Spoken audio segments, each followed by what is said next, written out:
오늘 읽은 이 본문 말씀에는 하나님께서 환상을 통해 만남을 주선하신 베드로와 고넬료의 만남이 기록되어져 있습니다. 그래서 오늘은 성도님들과 함께 이 두 사람의 입장에서 좀 생각해 보면서 이 두 사람의 만남이 어떤 의미가 있는지를 함께 좀 살펴보고자 합니다. 먼저 고넬료의 입장에서 이 만남이 어떤 의미가 있는지부터 생각해 보면 좋을 것 같아요. 제가 밴쿠버에서 살 때 이제 가끔씩 친척이나 가족이나 친한 친구들이 저를 방문할 때가 있었습니다.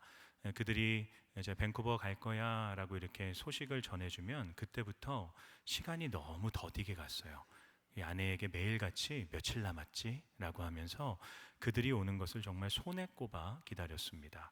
올 때쯤이 되면 집안도 오랜만에 청소하고요. 제가 신방 가니까 다들 오랜만에 청소하신다 그러더라고요. 저도 이제 손님들 올 때 오랜만에 집을 치우고 맛있는 음식도 준비하고 또 그분들 모시고 어디로 여행 갈까 계획도 미리 세워놓습니다. 그리고 이제 당일날 오기로 한 당일날 공항에 픽업을 나가요. 게이트 앞에서 비행기가 도착했다는 사인을 들으면요, 그때부터 계속 설레이면서 기다리는 겁니다. 조금 늦게 나오면 혹시 그 입국 심사에서 거절당했나, 짐이 문제가 생겼나 막 걱정하고 전전긍긍하면서 오기만을 간절히 소망하고 기다리게 됩니다. 여러분, 정말 만나기를 기대하는 사람을 기다릴 때 그 기다림 속에는 설레임이 찾아옵니다. 아마 이런 기다림이 주는 설레임을 한 번쯤은 다들 경험해 보셨을 겁니다. 이 자녀를 낳아 보신 분들은 알겠지만 10개월 동안 그 아이 엄마 뱃속에 있는 그 아이를 기다리는 시간은 그 자체로 너무나도 설레이는 시간입니다.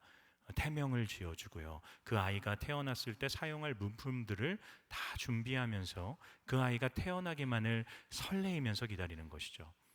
이 할아버지 할머니들은 손주가 집에 오는 것을 그렇게 설레어하며 기다리신다고 합니다. 근데 손주가 집에 가는 것도 그렇게 설레어하며 기다리신다고 하더라고요.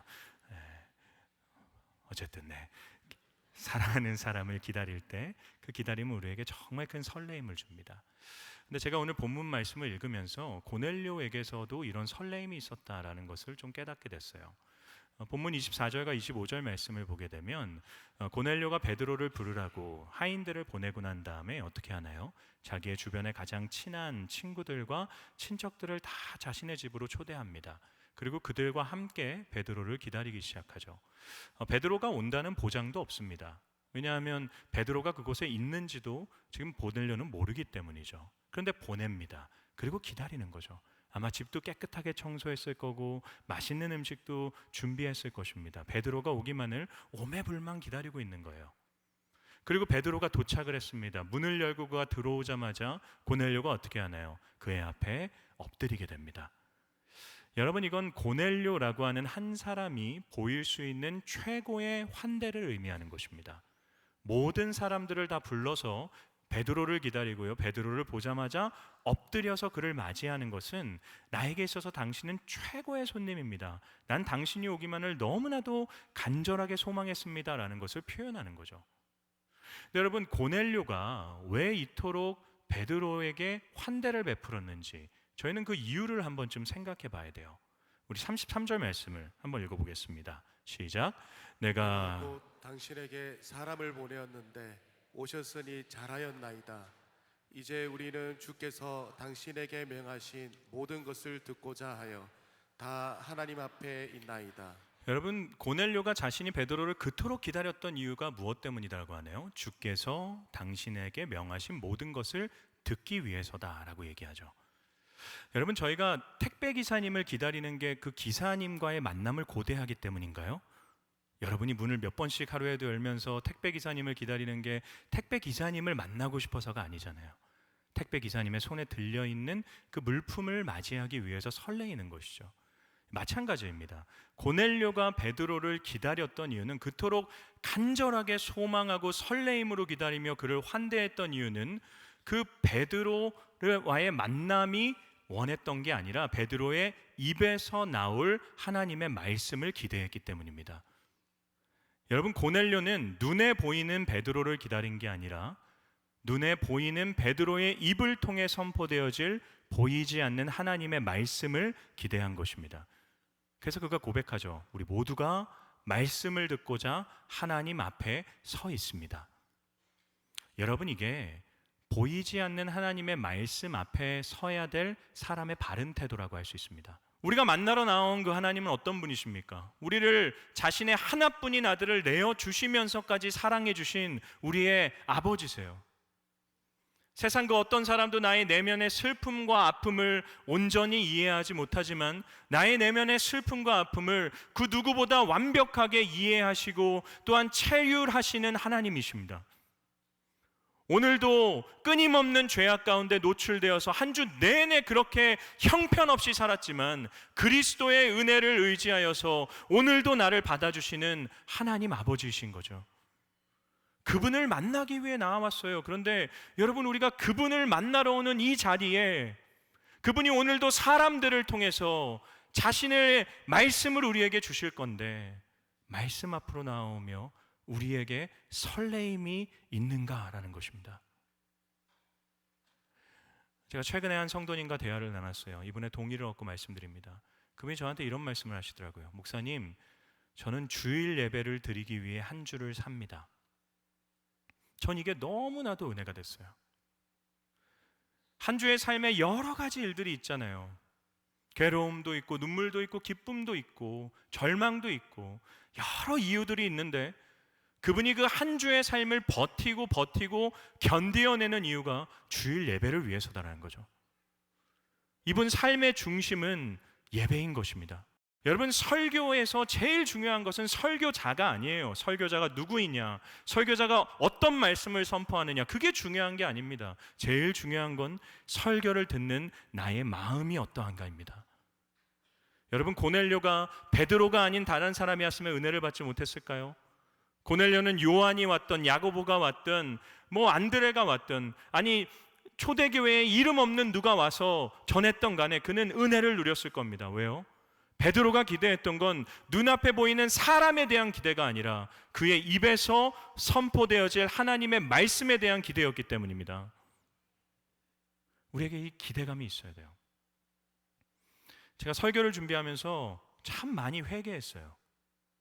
나에게 이 기대감이 있나? 나에게 정말 이 설레임이 있나? 임내하면서 제가 뒤에서 걸어 들어오잖아요. 그때 성도님들이, 많은 분들이 저에게 뭐라고 얘기하셨냐면 도살장에 끌려가는 양 같다고 하셨어요. 왜 이렇게 고개를 푹 숙이고 한숨을 푹 내쉬면서 그렇게 들어오냐고. 이게 제가 되게 잘못한 거죠. 말씀을 전하려고 하는 어떤 설레임과 기대감으로 제가 와야 되는데 아직까지 부담감이 더 큰 겁니다. 제가 이 제 마음을 한 젊은 저희 남자 전도사님과 함께 나누었어요. 그리고 그 전도사님이 저한테 영국의 설교자였던 찰스 스펄전 목사님의 예화를 얘기해 주더라고요. 스펄전 목사님은 예배 순서를 드리면서 의자에 앉아 있다가 설교 차례가 되어지면 그 짧은 거리를 뛰어서 올라왔다고 합니다. 설교자로서 자기가 받은 은혜가 너무 큰데 이 은혜를 어떻게든 성도님들과 나누고 싶은 그 설레임이 있어서 한시라도 빨리 나누고 싶어서 뛰어왔다는 거죠. 제가 그 얘기를 들으면서 간절히 기도했어요. 하나님, 내게도 그런 설레임을 허락해 주옵소서. 저만 기도해야 될까요? 여러분도 기도하셔야 됩니다. 하나님, 선포되어지는 하나님의 말씀에 대한 설레임을 허락해 주옵소서. 여러분, 주일 예배 때 여러분이 하나님의 말씀을 통해 은혜를 누리고 은혜가 날마다 공급되어지지 않는다면 여러분, 한 주간의 삶을 신앙으로 살아가는 거 쉽지 않은 것입니다. 우리는 반드시 기도해야 돼요. 물론 목회자에게 때로는 상처를 받아요. 그리고 교회에 실망을 하게 됩니다. 그럴 때 이 설교자의 말씀이 내 속에 그대로 들어오지 않는 것을 우리가 많이 경험하게 돼요. 저도 그런 적 많았습니다. 그러면 선포되어지는 말씀 앞에 끊임없이 비판적인 시선으로 대하게 돼요. 정말 그래요? 당신이나 그렇게 하세요? 저도 그런 마음을 느끼면서 이 회중석에 앉아 있었던 때가 있었어요. 그런데 제 영이 죽어가더라고요. 여러분은 눈에 보이는 어떤 사람 앞에 서 있는 게 아니라 보이지 않는 여러분을 너무나도 사랑하시는 하나님 아버지 앞에 서 있으신 겁니다. 저는 저와 여러분이 설레임을 회복할 수 있기를 주님의 이름으로 축원합니다. 여러분, 우리가 고넬료의 이 태도를 통해서 또 한 가지 말씀을 대하는 바른 태도를 생각해 볼 수 있어요. 우리 33절 말씀을 다시 한번 읽어보겠습니다. 시작. 내가 내가 곧 당신에게 사람을 보내었는데 오셨으니 잘하였나이다. 이제 우리는 주께서 당신에게 명하신 모든 것을 듣고자 하여 다 하나님 앞에 있나이다. 고넬료가 뭐라고 하나요? 우리는 주께서 당신에게 명하신 모든 것을 듣고자 한다라고 얘기합니다. 여기서의 이 듣다라고 번역되어진 단어는 단순히 들어보겠다라는 것을 의미하는 단어가 아니에요. 듣고 반응하겠다라는 것을 전제로 하고 있는 단어입니다. 내가 당신이 하는 모든 말을 듣고 반응하겠습니다. 이거는 베드로가 이야기하기 전에 고넬료가 한 고백입니다. 고넬료는 베드로의 입에서 어떤 말이 나오기 전에 먼저 당신의 입에서 무슨 말이 나오던 간에 난 그걸 하나님의 말씀으로 인정하며 그 말씀을 듣고 반응하겠습니다. 여러분, 이게 하나님의 말씀 앞에 선 자의 바른 태도인 것이죠. 말씀을 듣고 내가 이해가 돼요, 내게 납득이 돼요, 내 상식에 받아들여져요, 평소에 내 생각과 같아요, 그러면 아멘 하면서 그래 내가 반응하겠다라고 하는 게 아니라 때로는 하나님의 말씀이 내 생각과 다르고 내 상식과 다르고 내 경험과 다르고 평소에 내 생각과 다르다고 하더라도 하나님의 말씀이 옳다라는 것을 인정하며 어떤 말씀이든 간에 내가 반응하겠습니다 결단하는 것이 말씀 앞에 선 자의 바른 태도라는 것입니다. 내 생각이 옳습니까? 하나님의 말씀이 옳습니까? 하나님의 말씀이 옳습니다. 나의 생각이 어떠한지가 중요한 것이 아닙니다. 내 상식이 어떠한지가 중요한 게 아닙니다. 선포되는 하나님의 말씀이 어떠한지가 중요한 것입니다. 그렇게 우리에게는 말씀에 대해 순종하고자 하는 결단이 있어야 되는 거죠. 이게 겟세마네 동산에서의 예수님의 모습 아닌가요? 주여 나의 뜻대로 마옵시고 아버지의 뜻대로 하옵소서. 여러분, 예배의 준비는 언제부터 되는 것입니까? 예배의 준비는 이 마음의 엎드림으로부터 시작되는 것입니다. 예배의 시작은 제가 저 뒤에서 걸어 들어오는 임내로부터 시작되는 게 아니에요. 예배는 언제 시작됩니까? 우리 마음속에 이 하나님의 말씀에 대한 설레임과 어떠한 말씀이든 간에 내가 순종하겠다고 하는 마음의 결단으로부터 예배가 시작되는 것입니다. 사랑하는 성도 여러분, 저는 저와 여러분이 이 내면의 엎드림으로 말씀 앞에 서는 자들이 되기를 주님의 이름으로 축원합니다. 그렇다면 우리가 베드로의 입장에서 이 만남을 어떤 의미들을 찾아볼 수 있을까요? 여러분, 베드로의 입장에서 한번 생각해 보세요. 자기가 한 번도 가보지 않았던 어떤 고넬료라고 하는 사람의 집으로 가게 됩니다. 근데 문을 딱 열었는데 그 로마의 백부장이었던, 군대를 이끌고 있었던 백부장인 고넬료가 자기 앞에 납작 엎드리는 것이죠. 지배자와 피지배자였어요. 사회적으로는 도저히 용납되지 않는 행동이었습니다. 근데 베드로가 어떻게 합니까? 26절을 보게 되면 그를 즉시 붙잡고 일으켜서 일어서라, 나도 사람이다 라고 이야기를 합니다. 여러분이 베드로의 고백, 일어나라, 나도 사람이다, 이 고백을 통해 우리가 무엇을 할 수 있나요? 베드로도 하나님 앞에 서 있었다라는 거죠. 여러분, 사람이 사람 앞에 서면요, 다른 사람과의 비교를 통해 자신의 정체성을 결정합니다. 그래서 다른 사람보다 내가 조금 더 지식이 좋고요, 학벌이 좋고요, 직업이 좋고요, 내가 조금 더 좋은 집에 살고요, 내가 조금 더 힘이 있고 내가 조금 더 높은 직위를 갖고 있으면 그 사람과의 관계 속에서 내가 이런 존재다라고 하는 자기 정체성을 설정해요.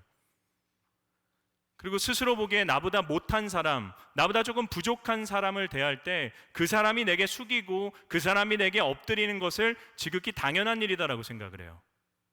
그게 사람 앞에 서 있을 때 우리의 태도입니다. 하나님 앞에 서 있을 때 우리는 어떻습니까? 모두가 하나님 앞에서 동등합니다. 모두가 하나님의 은혜 아니면 구원받을 수 없는 죄인들이고요, 모두가 하나님이 아니면 도저히 살아남을 수 없는 흙에 불과한 존재들입니다.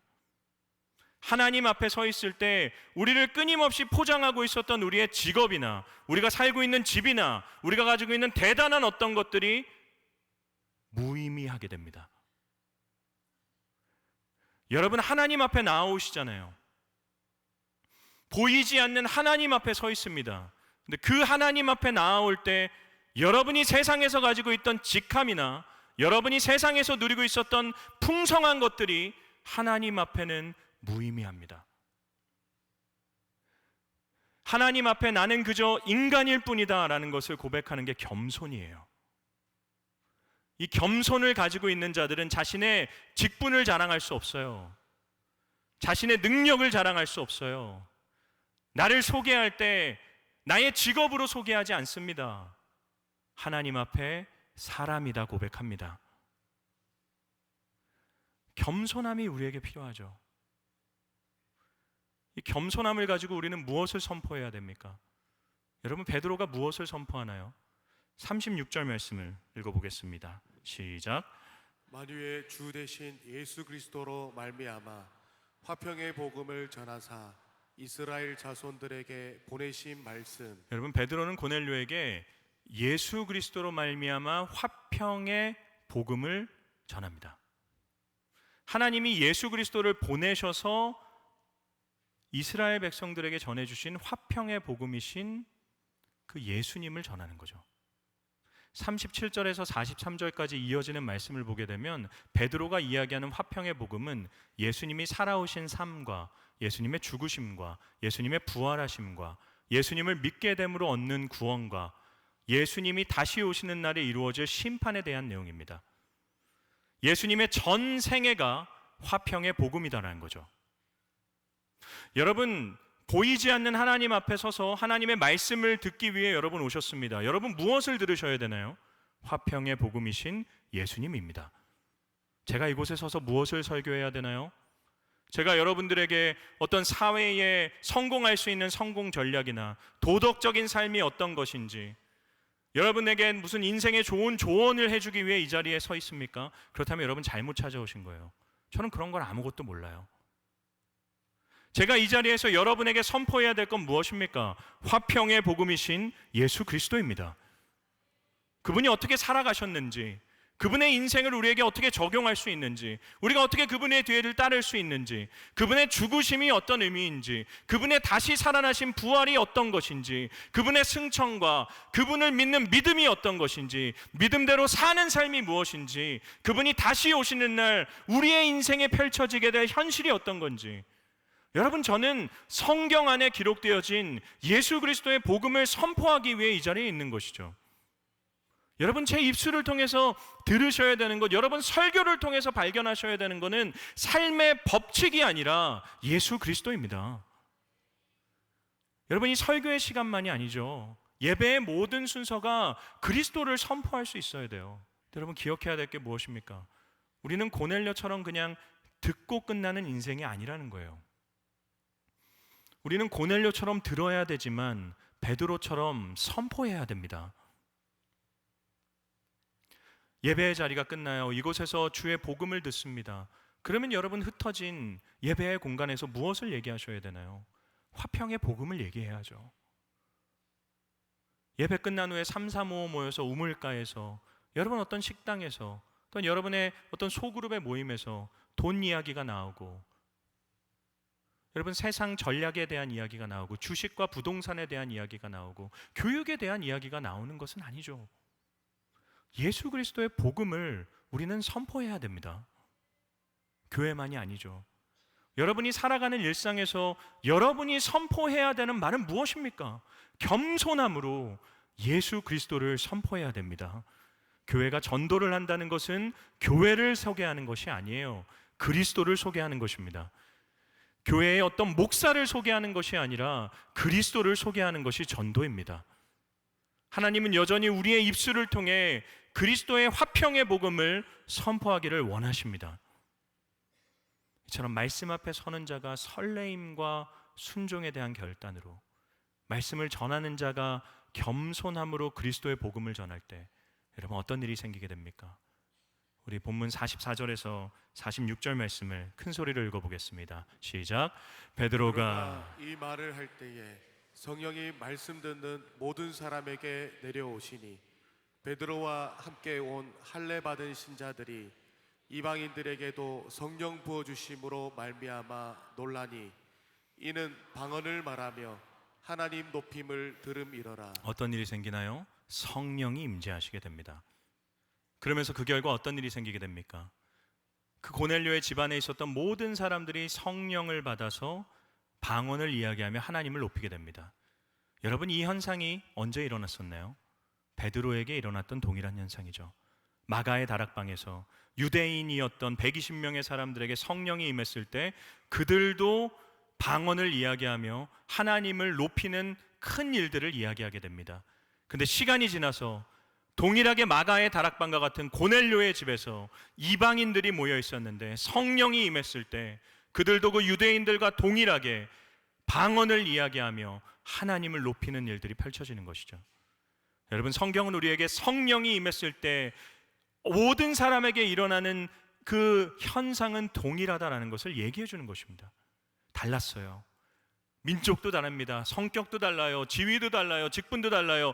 모든 것이 다른 사람들인데 성령이 임했을 때 같아지는 것입니다. 그래서 이전에는 그 고넬료의 집에 가기를 꺼려했던 베드로가 48절 말씀을 보게 되면 며칠 동안 그와 함께 머물며 교제하게 됩니다. 성령이 임했을 때, 화평의 복음이 선포되었을 때 그 집에 평화가 임하게 되는 것이죠. 여러분, 하나님과의 관계가 복음 가운데서 화평해지면 사람과의 관계도 화평해집니다. 하나님은 복음을 통해 화평케 하십니다. 여러분, 이거 반드시 기억하셔야 돼요. 여러분의 가정에 평화가 깨어져 있습니까? 여러분의 배우자와 여러분의 자녀와 여러분의 부모와 여러분의 형제 자매가 서로 반목하며 깨어진 상황 가운데 놓여 있습니까? 어떻게 해결하시겠습니까?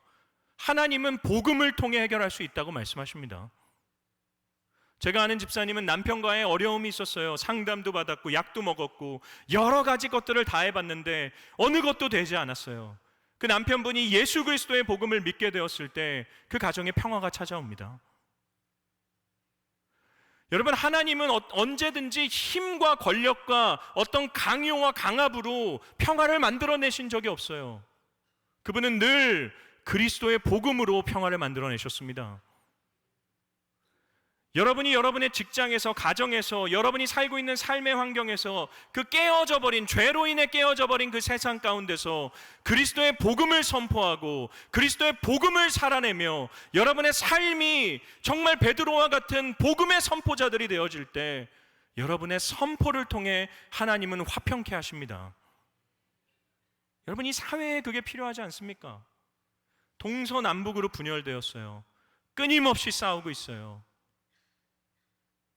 전쟁의 위협이 있습니다. 지역 간의 갈등이 있습니다.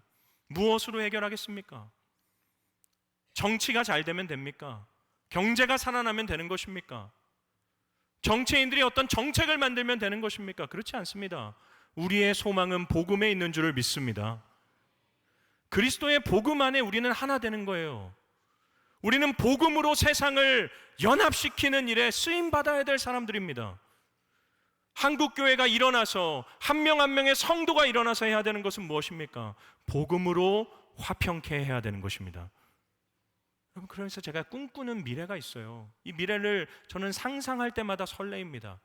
언젠간 그리스도께서 다시 오시는 그때에 온 민족과 열방, 나라도 다르고 언어도 다르고 문화도 다르고 서로 여러 가지 이익들 때문에 서로 싸우고 반목했던 그 모든 민족의 사람들이 예수 그리스도의 화평의 복음을 믿는 믿음 안에 모여서 바벨탑의 죄악으로 인해 나뉘어졌던 언어가 다시 합쳐짐으로 한 목소리로 우리의 구원자 되신 하나님과 보좌 위에 어린 양께 찬양하는 그때를 저는 꿈꿉니다.